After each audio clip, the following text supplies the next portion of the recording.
France, 1944. Inside a 3rd Army command post, the air is thick with tension. General George S. Patton confidently traces the path of an upcoming armoured advance across a massive operational map.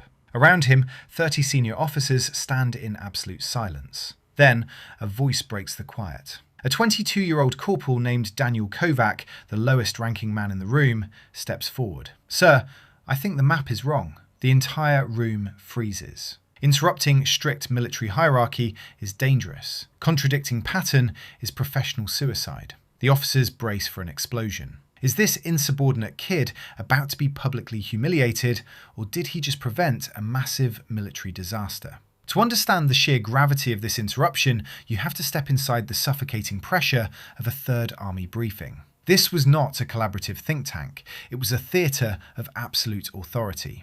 General Patton was brilliant, but also famously volatile and utterly unforgiving. When he laid out a strategy, colonels with decades of combat experience simply nodded.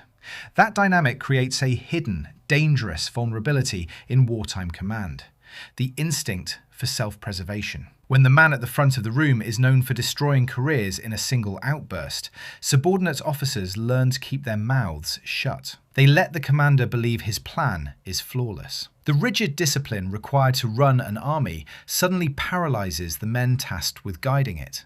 A room full of silent, agreeable staff officers becomes a lethal liability. If the armoured columns followed a flawed route, the result wouldn't be a minor delay. It would mean thousands of men and machines caught completely out of position, burning precious time. The seasoned officers in that room understood the stakes, yet the silence remained unbroken. Which brings us to the core of this standoff. How did a 22-year-old enlisted man, a corporal whose only job was to pin paper to the mapboards and stand in the shadows, spot a fatal flaw that bypassed the entire high command? And what happens when a low-ranking soldier decides that the terrifying truth is more important than his own safety, risking everything to tell one of history's most feared generals that he is wrong? To grasp the sheer gravity of this moment, you have to understand the fundamental doctrine of the United States 3rd Army. This was not a traditional military force that advanced, consolidated, dug in, and waited. It was a massive, mechanized organism designed for one singular purpose: relentless, aggressive, forward momentum.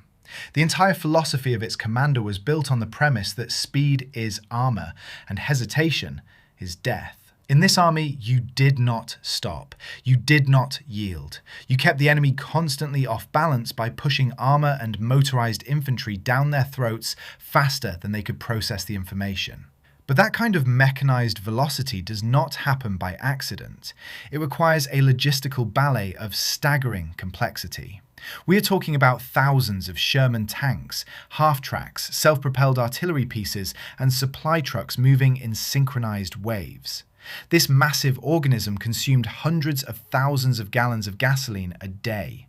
It was bound by the rigid physical laws of weight, fuel, and the capacity of road networks. An armoured division looks like an unstoppable force of nature on a propaganda reel, but in reality, it is incredibly fragile when squeezed into a narrow corridor. When you have thousands of vehicles moving bumper to bumper, the entire system relies on the assumption that the route ahead is clear and correct. If the lead element of an armoured column makes a wrong turn, or reaches a dead end, or hits a bottleneck that was not supposed to be there, they cannot simply pull over. A tank cannot execute a three-point turn on a narrow country road flanked by ditches. The vehicle stops. The vehicle behind it stops.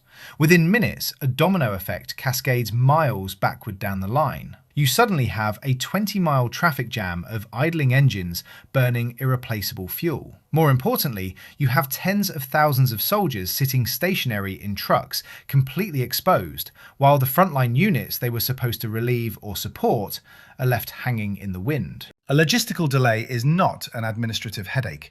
It is a tactical catastrophe that buys the enemy time to regroup and retaliate. This absolute reliance on uninterrupted momentum meant that planning had to be flawless. And that brings us to the suffocating psychological reality of the command post. To maintain this frantic, aggressive pace, the command structure was ruthlessly authoritarian. The atmosphere inside these briefing rooms was electric, driven by a highly cultivated climate of intimidation. The commander deliberately projected an aura of absolute certainty. He demanded immediate compliance, and he tolerated zero hesitation. Subordinates were not there to debate strategy. They were there to execute his will. This creates a fascinating and highly dangerous paradox in military leadership. The physical reality of the army demanded flawless information, but the psychological reality of the headquarters actively discouraged anyone from delivering bad news. A 3-star general operating at this level of command exists in a completely different stratosphere from the rest of the army. He is surrounded by a staff of highly decorated colonels, majors, and brigadiers, men with their own extensive combat records. Yet, in the presence of a notoriously volatile commander who can end a distinguished military career with a single profane outburst, even the most battle-hardened officers learn to tread carefully. Self-preservation becomes a subconscious reflex. When the commander traces a line across a map and declares that this is the path of the next great offensive, the overwhelming instinct of the staff is to validate that vision. If an officer notices a discrepancy, a shadow of a doubt, or a logistical anomaly, they have to run a brutal mental calculus. Do they interrupt the momentum of the briefing? Do they risk the legendary wrath of the commanding general in front of 30 of their peers? Or do they stay silent, hope the problem resolves itself on the ground, and protect their own position? Time and time again, the psychological pressure of a rigid command structure crushes the duty to speak up. The room nods in unison. The echo chamber seals itself. Now, take that dynamic and contrast it with the lowest rung of the headquarters hierarchy. In the rigid caste system of a mid-20th century army, the rank gap between a commanding general and an enlisted corporal is not just a gap, it is an absolute chasm. A corporal in a command post is essentially part of the furniture. He is there to pin acetate overlays to the boards, to carry the coffee, to ensure the grease pencils are sharpened, and to remain entirely invisible. He does not speak unless spoken to, and he certainly does not address field-grade officers, let alone the army commander. This hierarchy is not a suggestion.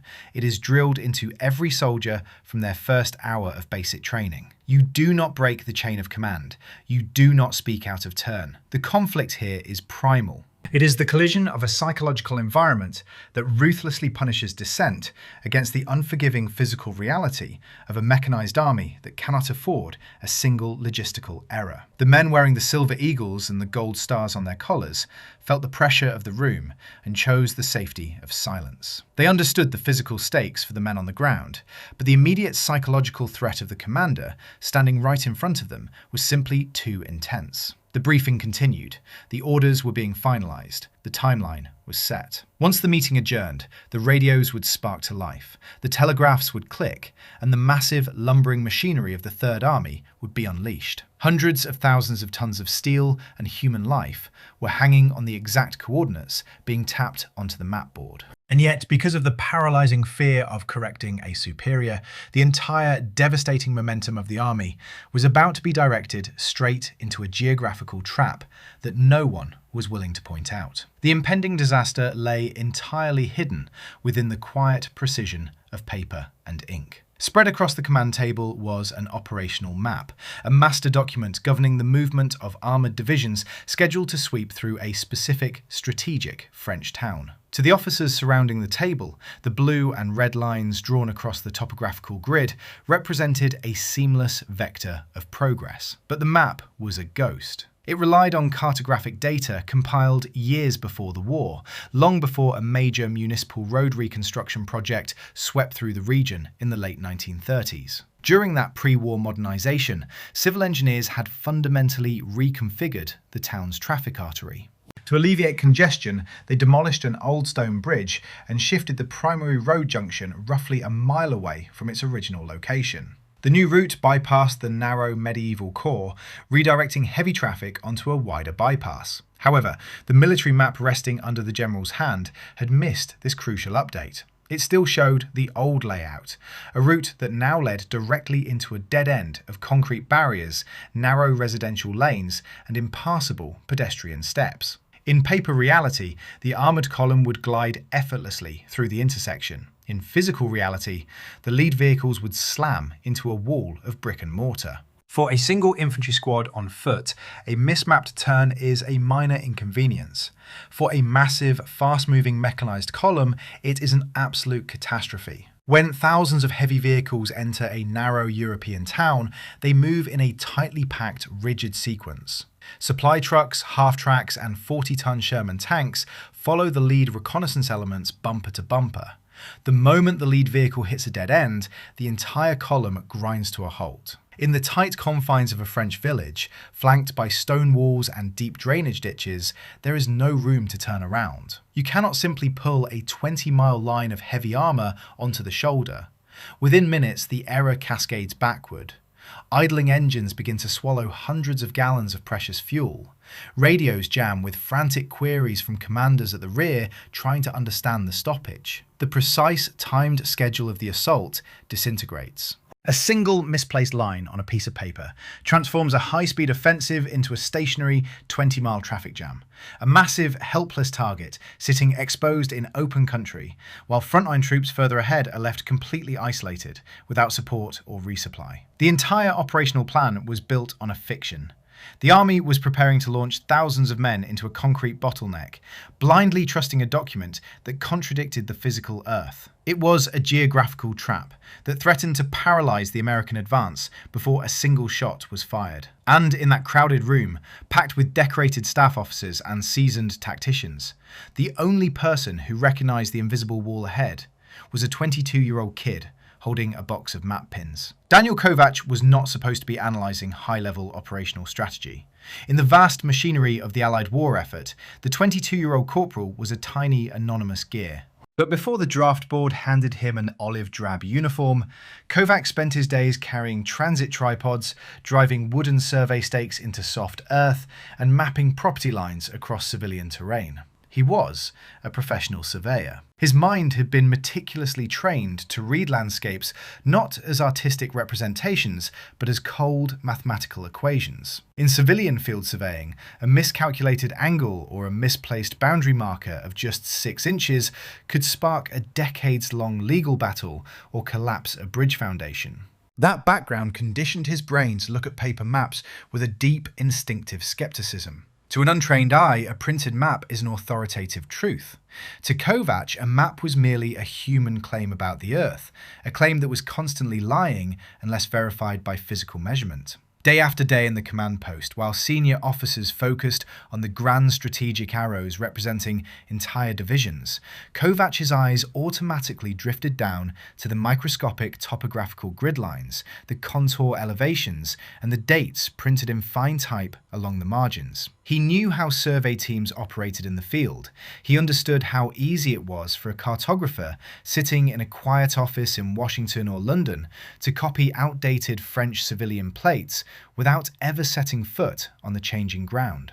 As General Patton moved his hand across the acetate overlay, tracing the exact vector where thousands of armoured vehicles would converge, Kovac's mind involuntarily began calculating the physical reality of that terrain. He mentally projected the scale of a heavy mechanized column onto the specific grid coordinates being discussed. He visualized 40-ton steel hulls, 6-wheel drive supply trucks, and heavy artillery tractors, attempting to navigate that precise point. His civilian training kicked in like a reflex. He cross-referenced the printed road network against the natural contour lines of the surrounding terrain. That was when the terrifying discrepancy snapped into sharp focus. The map indicated a primary highway proceeding smoothly through an open corridor, but Kovac's trained eye caught a lethal contradiction. The surrounding elevation lines showed a steep natural drop-off on one side and a dense stone embankment on the other.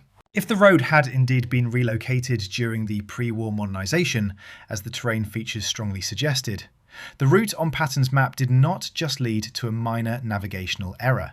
It drove the lead elements of the Third Army straight into a physical dead end, a tight pocket surrounded by elevated ground with zero room for armoured vehicles to deploy, manoeuvre or reverse. While the American staff stood inside the quiet command tent, assuming their path was clear, A very real, highly calculating enemy was operating just miles away on the other side of the front line. In late 1944, the German Wehrmacht in France was severely depleted in air power and raw industrial output, but their tactical command remained exceptionally dangerous. German defensive doctrine relied heavily on exploiting the rigid, predictable bottlenecks of European geography. German staff officers knew the regional road networks intimately. They were operating on their own familiar terrain and possessed completely up-to-date local maps. In this exact sector, Wehrmacht engineers and anti-tank units were working frantically under the cover of tree lines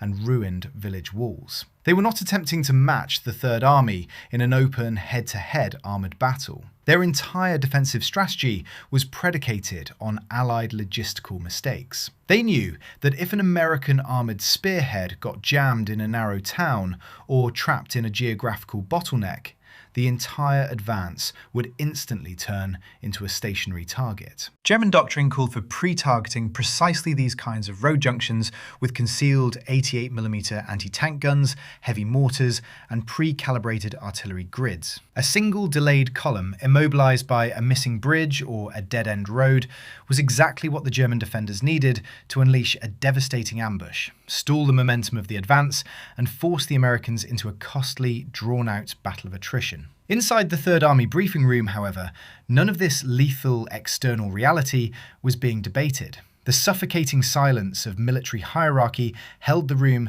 in an iron grip. Surrounding the massive planning table stood seasoned majors, lieutenant colonels and full colonels, men with decades of combined military experience, deep tactical training, and ultimate responsibility for thousands of human lives. Some of those senior officers had undoubtedly felt a flicker of unease looking at the operational overlays. Some may have even suspected that the intelligence data regarding the French road junction was incomplete or suspect. Yet not a single officer moved. Not a single man raised his voice to request a re-examination of the reconnaissance data. The psychological pressure inside the command post exerted a force more immediate and terrifying than the distant threat of enemy fire. In the brutal social environment of a high-level headquarters, publicly raising a doubt about a commander's plan was viewed as a sign of weakness, hesitation, or insubordination. To challenge a 3-star general in front of his entire staff meant risking immediate removal from command, a destroyed career, and public humiliation. The institutional inertia was absolute. The senior staff chose the personal safety of silence, allowing the flawed operational order to move closer and closer to final sign-off. Standing in the shadows at the edge of the room, holding his box of brass map pins, Corporal Kovac felt an agonizing crisis building inside his chest. He was 22 years old. In the rigid world of the United States Army, he was practically invisible, possessing zero authority to speak on matters of high strategy. He knew with absolute certainty what happened to enlisted men who broke protocol and interrupted general officers. He faced the immediate prospect of a court-martial, demotion to the lowest possible rank, or being reassigned to a frontline rifle squad in the dead of winter. The impulse to keep his mouth shut, to blend into the canvas wall of the tent, and to let the officers handle their own business was overwhelming. Every instinct drilled into him during basic training screamed at him to remain silent. But Kovac could not unsee the mathematical truth on the paperboard.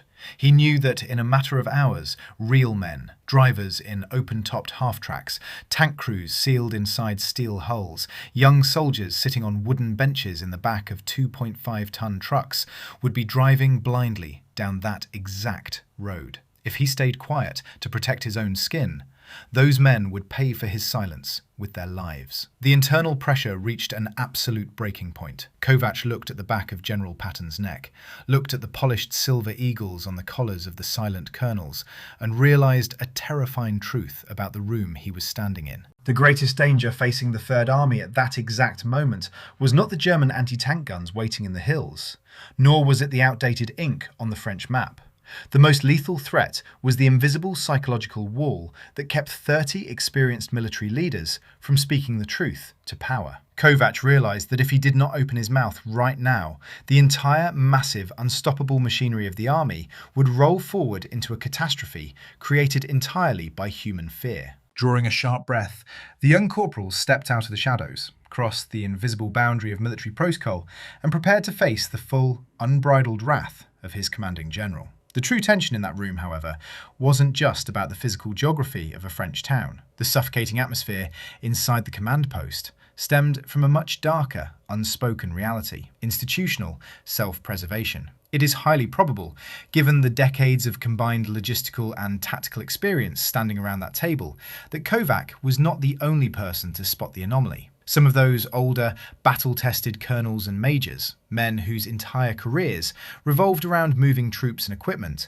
likely noticed the discrepancy between the printed road vector and the natural topography. They might have suspected the intelligence was flawed, but they made a calculated, silent choice. In the brutal calculus of a high-level briefing, speaking up to correct a notoriously volatile commander carried an immediate personal cost. Why risk your rank, your reputation, and your career trajectory by pointing out a flaw in the general's master plan? The instinct to survive the meeting, to nod in agreement, file out of the tent and let the chaos sort itself out on the front line, was a powerful psychological narcotic. They traded the physical safety of their soldiers for the professional safety of their own collars. Kovac, standing in the periphery, suddenly realized a terrifying paradox. The rigid military hierarchy, designed to ensure absolute order and efficiency, was actively creating the conditions for a catastrophic failure. The very system meant to protect the army was blinding it. For the 22-year-old corporal, staying silent was the easiest, safest option available. He was, essentially, invisible. If the column drove into a trap, no one would blame the kid who pinned the acetate to the board. The disaster would be investigated, blamed on faulty intelligence, and quietly buried in paperwork. His career, such as it was, would remain perfectly secure. But keeping quiet meant signing a death warrant for the men at the tip of the spear. The boys buttoned up inside the Sherman tanks, the drivers steering the unarmoured supply trucks, the infantrymen packed shoulder to shoulder.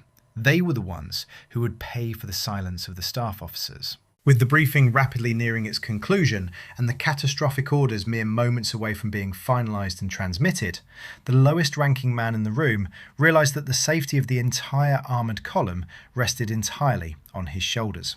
The time for hesitation was over. He made his choice. "Sir, I think the map is wrong."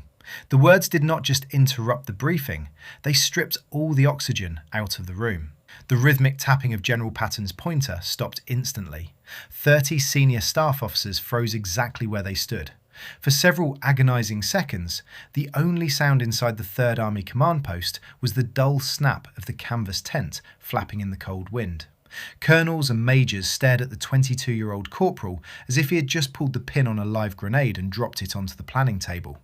They rigidly braced for the inevitable explosion. Patton was universally feared for his volcanic temper, a commander who had destroyed officers' careers for minor infractions and demanded absolute, unquestioning compliance. Now, the lowest-ranking man in the entire headquarters had just publicly announced that the general's master offensive was driving blindly into a geographic trap. Patton slowly lifted his hand from the acetate overlay. He did not yell. He did not immediately summon the military police. Instead, he turned his head and locked his pale, piercing eyes directly onto Kovac.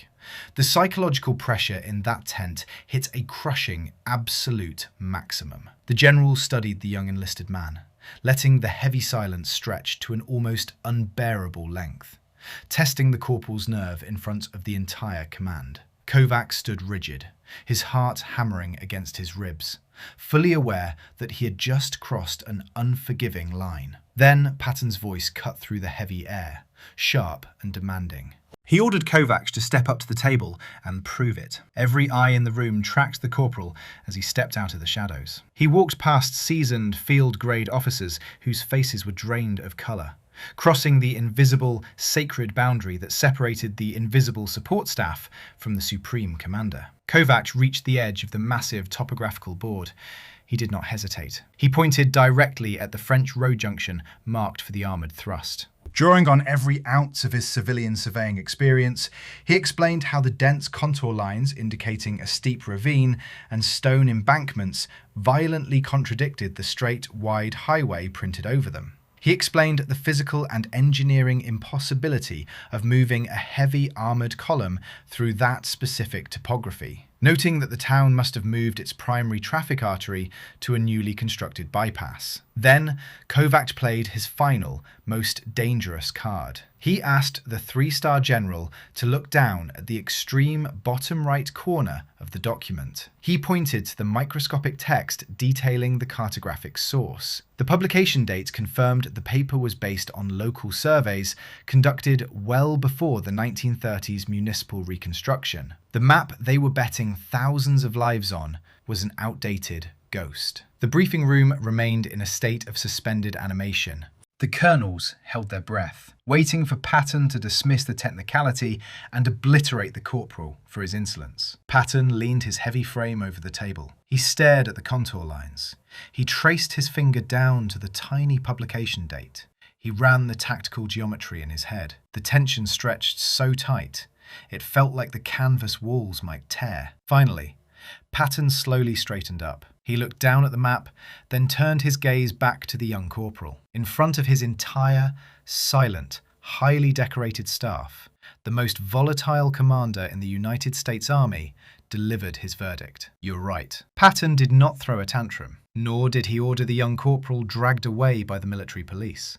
Instead, he immediately instructed his staff to pull the secondary reconnaissance overlays, verify the updated coordinates, and recalculate the advance route toward the real bypass. The tension inside the command post dissolved into frantic, purposeful activity. Draftsmen redrew the vectors, staff officers adjusted the logistical timetables, and radios began crackling with updated orders to the forward units. The briefing resumed without further drama, and the catastrophic bottleneck was erased before a single engine turned. The true impact of Kovacs' intervention unfolded the very next morning. When the mechanized spearhead of the Third Army reached the French town, the armoured vehicles bypassed the old obstructed centre entirely, sweeping cleanly through the modern outer junction without losing a single minute of momentum. Later that afternoon, Corporal Kovacs was summoned once again, but he was not stepping onto a carpet to face a court-martial. Instead, he was handed an official order confirming his promotion to sergeant. Patton had not simply rewarded a sharp pair of eyes or a background in civilian surveying. He recognized something far rarer and infinitely more valuable in a high-pressure war. The moral courage to speak an uncomfortable truth when staying silent was the safer personal choice. It is impossible to calculate how many lives were saved or how many tanks were spared that day, because no one can quantify the exact price of a disaster that was successfully avoided. But the lesson etched into the history of the Third Army remained absolute. Patton understood that an army can survive an outdated map, but it cannot survive a command structure where fear silences the truth. What is ultimately more dangerous for an army in the field? A young corporal who dares to break protocol, or a room full of seasoned officers who are too afraid to correct their general? When the armoured spearhead rolled out the next morning, thousands of tons of steel bypassed the impassable town centre without losing a single minute of momentum. Back inside the command post, the newly promoted Sergeant Daniel Kovacs quietly went back to work, his new sleeve stripe serving as a permanent reminder of a terrifying paradox built into military power. The incident leaves behind one cold, enduring question that defines the true vulnerability of command. What is ultimately more dangerous to an army at war? A lone, insubordinate soldier willing to shatter the chain of command to speak the truth, or a quiet room packed with seasoned leaders who lack the courage to tell a general he is wrong?